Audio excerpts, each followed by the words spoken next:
Hello. This month we are starting book 2 of Horizons. Story Horizon Rebuilt by Julie Emerson, as always. A raccoon floated in an endless void, infinite blackness interspersed with tiny points of light. She concentrated, and the blackness was replaced by a park ground of rolling grass-covered fields. Not finding that particularly relaxing, she replaced the park with a space station, a dark-side market full of storefronts with glowing advertisements. But no people. The plaza was still and silent. No movement but the flickering of signs and the slow rotation of the night sky through the corundum ceiling. A bit lonely, she noted with a sigh. She sat on a bench and focused. A ring of light appeared in the air in front of her, and slowly began to descend. A pair of white-ringed brown ears appeared in the ring's wake, followed by a shock of red hair, brown eyes, and a white face. The eyes turned towards the raccoons as the red-brown net materialized. So, Tanya, why a red panda? Tanya Lothair gave a shrug. I thought it would be similar to a raccoon, but different enough that it wouldn't be like looking in a mirror. Shouldn't you know that already? The panda girl smirked as her bust materialized. I don't have full access to your memories yet. I'm just a partially formed avatar. It wouldn't be too safe to let me rifle through all your deepest and darkest thoughts and experiences just yet, now would it? She held up a newly formed pair of fingers. So, do I have a name?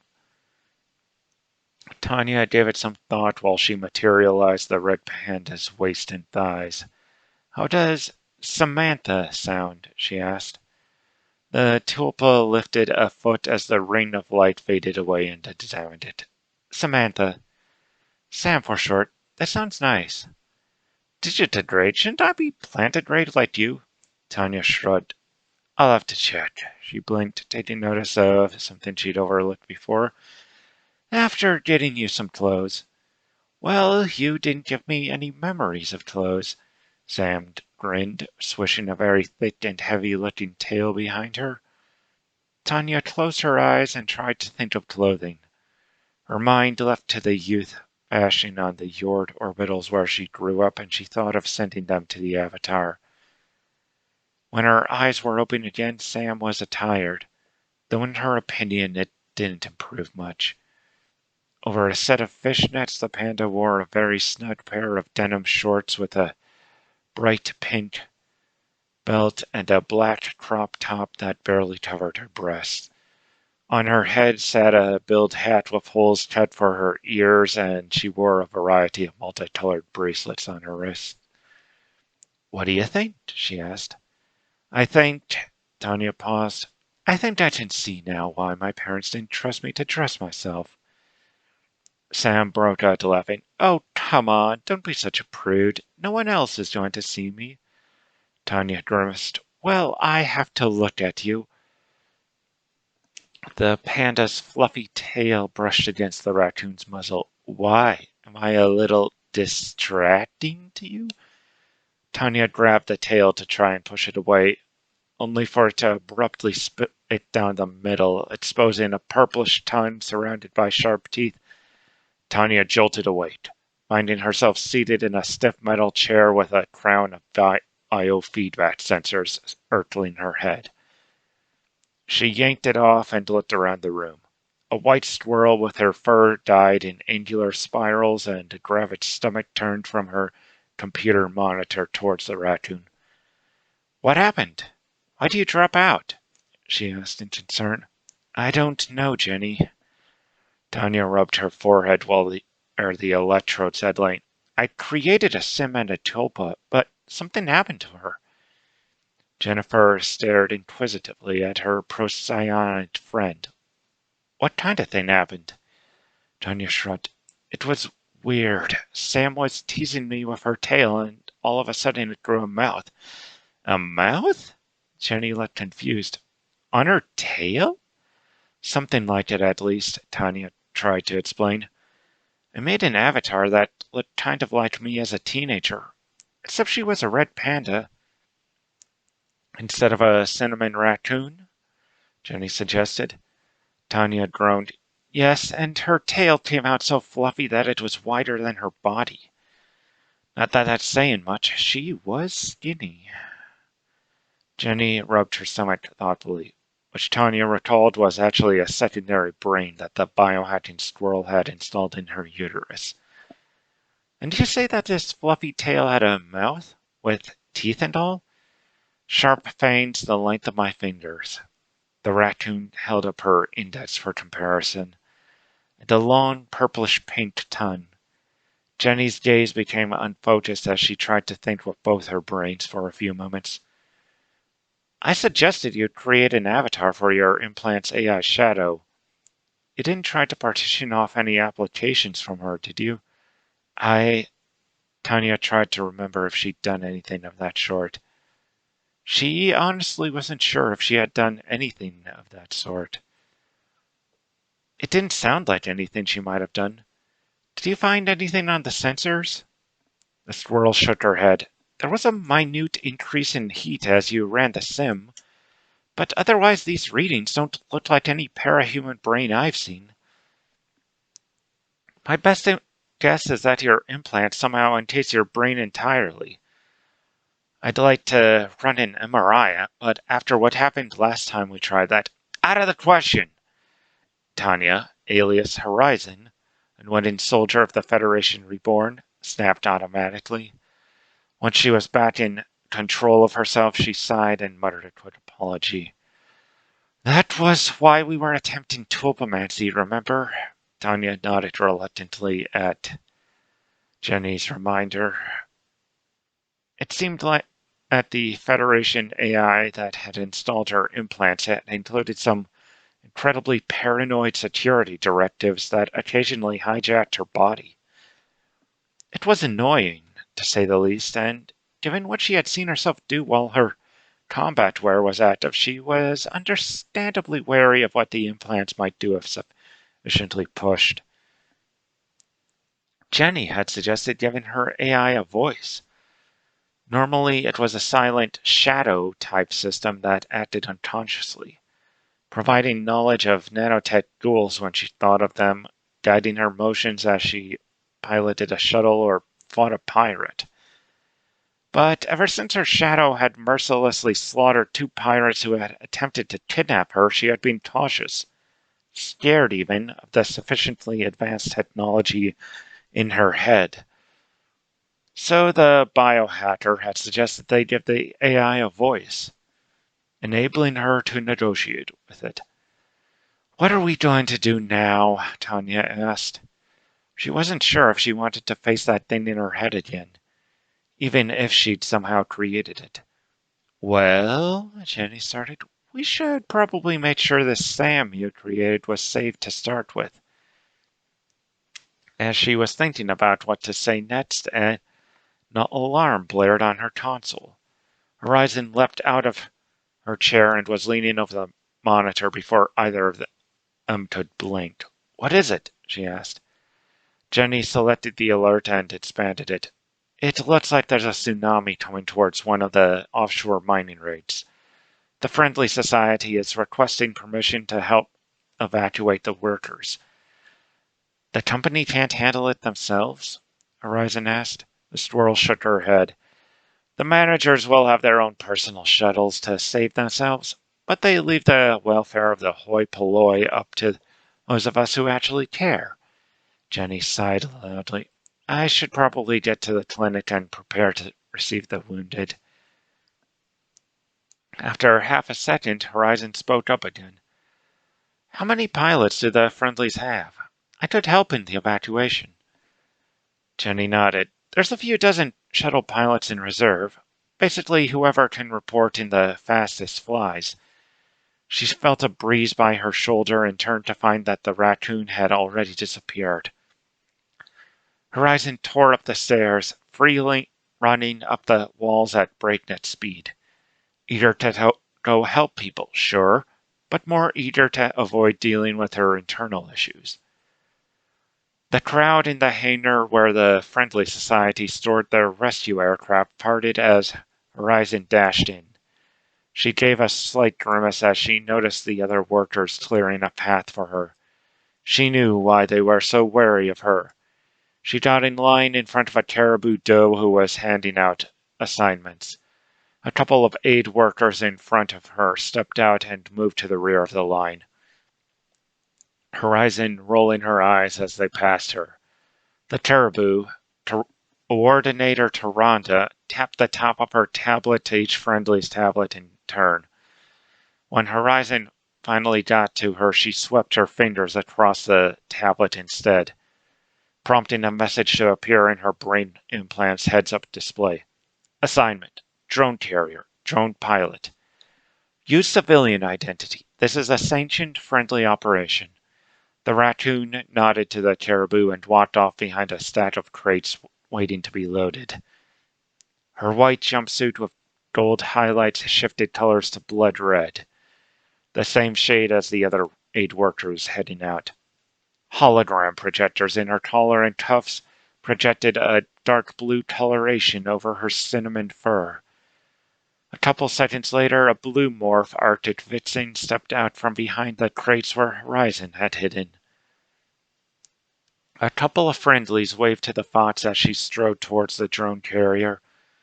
Most of the vehicles in the hangar were vertical takeoff and landing transports with rotating jet engines capable of pushing the crafts off the ground or propelling them forward as needed. The drone carrier slung exposed rats between the forward and aft pair of engines, which were now being loaded with a half-dozen quadrotor drones that were each spanned a meter in diameter and were equipped with armatures and harnesses for carrying people to safety. The pilot, an Arctic turned to Horizon and nodded. Good to see you here, Zoe. You ready to go? Zoe nodded her head affirmatively, glad that her suit's designer had given it the processing power to keep the hologram glued to her face. I'm always ready to go, Bill. Just let me get plugged in. She climbed over the wing of the VTOL craft into the co-pilot's seat behind Bill's in the cockpit.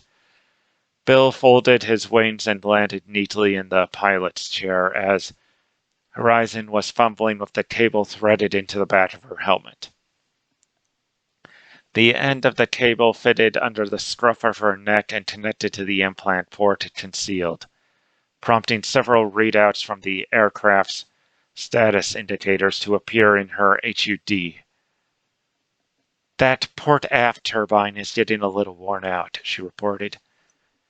We should get the mechanics to look at that once we come back. The Tern flicked his beak up and down.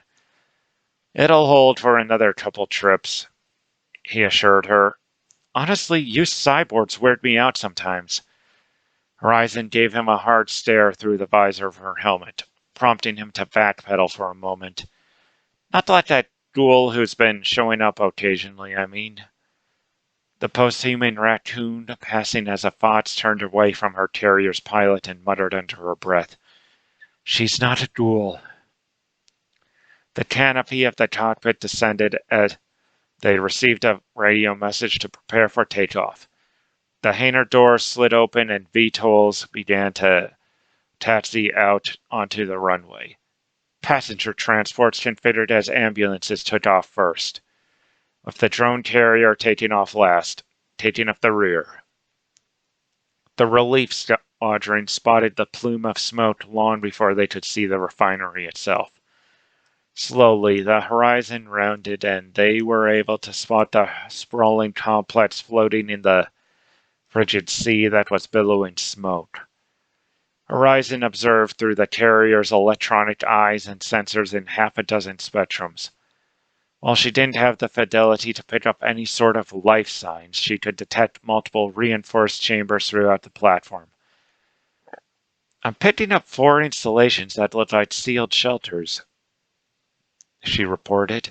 then quickly scanned the spectroscopic analysis of the air. It looks like their methane reserves are evaporating. Might want to switch off your jets now so we don't accidentally ignite it. A roar that had faded into nothing more than a background hum several kilometers back cut out entirely. The VTOL jolted in the air as forward thrust ceased and the lift motors took over.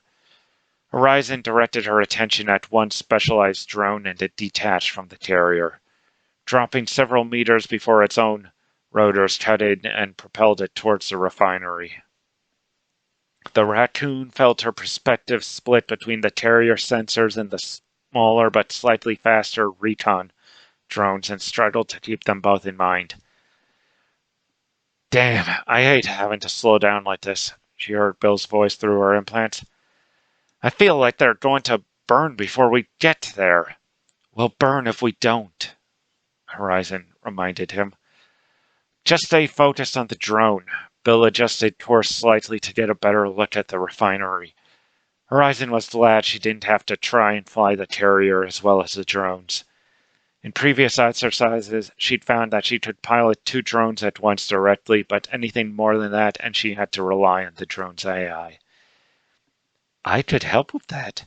Horizon jerked slightly in her harness, turning a fragment of her attention towards her meat body in search of the strange voice's source.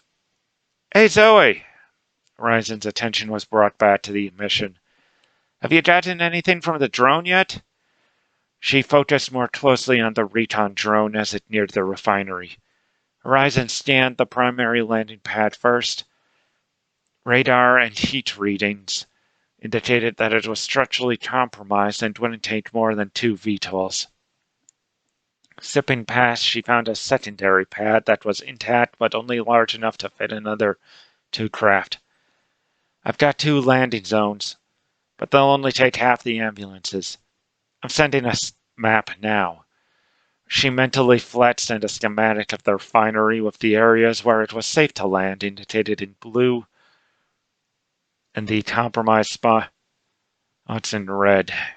As the drone scanned, she filled in footpaths from the shelters to the pads and realized something. Damn it, she cursed. The carrier jolted as Bill jumped in his seat. What? The only secure footpath from shelter 2 to either pad is blocked off, Horizon explained. While the paths from shelter 3 are just gone. They must have fallen out or in the explosion. She thought about the remaining drones in their cradles. I'm going to need all 5 lifters. Hopefully I won't need to carry wounded in both sides. She could hear the bird groan over the intercom. Okay, I'll fly closer so we can launch the lifters to check out the shelters. A carrier dipped down towards the burning refinery, swerving around a smoke cloud. All right. He parked them 20 meters above the ridge, roughly halfway between the 2 landing pads. That's as close as I'm getting.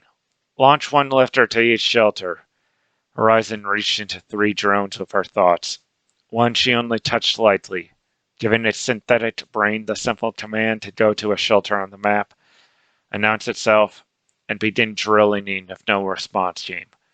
But the other 2 she reached further in, sliding her mental arms into metallic gloves. She reached inside the drone gloves toward the 2 blocked-off shelters. Horizon followed the automated drone in her peripheral vision as she guided the 2 puppeted drones. Her field of view took the form of an overhead map from the viewpoint of the carrier. The sensor input of her drones was represented by their surroundings appearing more clear, magnified. The drone approaching Shelter 2 reached its destination, followed seconds later by the drone for Shelter 3. Horizon focused on her right hand, representing Drone 2, and spoke loudly but calmly. This is the Friendly Society. Is anyone there? While she waited for a response, she repeated the inquiry to Shelter 3. She waited for almost a minute before she heard the clunk of opening deadbolts through her right ear. Hello? She called out. A small hatch in the shelter door slid open and a wide eye looked through. Are you here to help us? A a frightened voice asked. Yes, Horizon replied through the drone's speakers. How many are in here? And are any wounded? 5, the survivor answered quickly. Most everyone has some scrapes and bruises, but one of us has a broken leg. Horizon evaluated her options. This drone can carry one person at a time, but there's debris blocking the footpath. Will the rest of you be able to clear it if I carry the one with the broken leg? The viewer at the porthole thought for a few moments.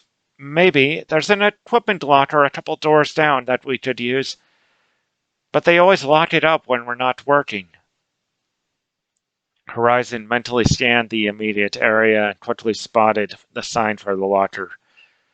Give me a minute and I can open it. The survivor looked a little surprised. The company gave you a key? Horizon flexed her mental fingers and one of the drone's manipulators opened to reveal a set of tools, including saws and a small plasma torch. Not exactly. She dragged the drone over to the locker door and used a power keyhole saw to start cutting around the lock. Her thoughts were interrupted by a chime that she recognized as one of her automated drones calling for attention. Horizon focused on the drone in question and a screen within a screen appeared in her view. The mini-screen showed an ornery white tiger in business robes snarling something at the drone. I demand that you get me off this platform immediately. Horizon cut him off before he could say anything else. The path from Shelter 1 to the landing pad is clear. You may proceed at your leisure. The tiger snorted and walked off.